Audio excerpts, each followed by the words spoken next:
California Governor Gavin Newsom moves to the middle, starting with an initiative to clear homeless encampments and clean up the streets with urgency and dignity. It is time to take back the streets. It's time to take back the sidewalks. It's time to take these encampments and provide alternatives. And the state is giving you more resources than ever. And it's time, I think, to just end the excuses and call the question. It's about accountability.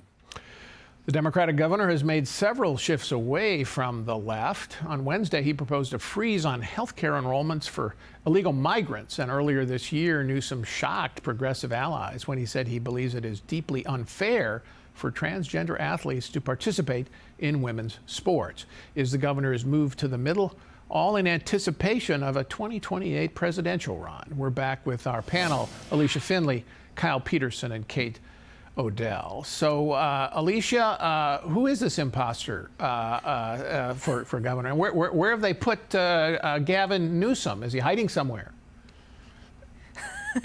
That's a good question. This isn't the Gavin Newsom I've been following for the last 6 years that he's been governor, but it is a welcome development and evolution. What you just mentioned is that he has decided to use the budget deficit. There's now a $12 billion budget deficit to actually impose some common sense reforms by requiring the illegal immigrants to pay $100 a month for Medicaid. These are a lot of what he's doing are 80-20 reforms. That means that 80% of the Californians support them, and that includes a lot of Democrats. So I think what he's doing is trying to kind of shift to the middle in preparation for that 2028 run, because he really saw with Donald Trump's election that a lot of the progressive policies in California, which, by the way, Donald Trump ran against, aren't popular in the rest of the country. Kate, the homeless issue, of course, has been a real scourge in many California cities, not just LA and San Francisco. And Newsom hasn't done much to try to clear that up in the time as governor. Suddenly he does. But that's good news. I mean, I think for the residents of these cities, why does he think he can suddenly do that? And Democrats in Sacramento and the legislature and elsewhere will agree. Well, I reserve judgment on how much of what he is proposing is really going to have a substantive effect. And I do think, quite obviously, he's reading the room on where the politics are going. But look, if he did succeed, I think he's onto something, which is that if a Democrat could show they could govern one of these blue states, if he could stop the exodus of high-income earners, if he could educate the children and make the streets orderly, I mean, that would make him a very attractive presidential candidate. And so I do think that's the lane he's trying to look at, and that these initiatives are real evidence of that. Little irony on the homeless question, Kyle. The reason he can do that, and he can tell, and state and mayors can clean up the streets of homeless, and is that Grants Pass decision by the U.S. Supreme Court, written in a majority that no doubt Newsom would have opposed the justices that Trump appointed.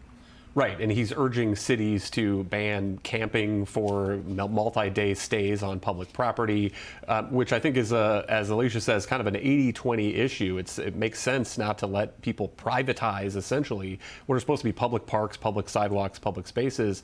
One other thought I would add here, though, is that he's moving to the center on some of these cultural issues: illegal immigration, homelessness, transgender in women's sports. But he's not really moving on the economic issues. He's dealing with this budget deficit, and it would be nice if he really wants to be a presidential candidate in 2028 if he would also say, hey, California, we have some pretty high taxes here, and maybe that's part of the reason that all these people and these businesses are fleeing. Also our regulations, making it hard to build, hard to live in this state.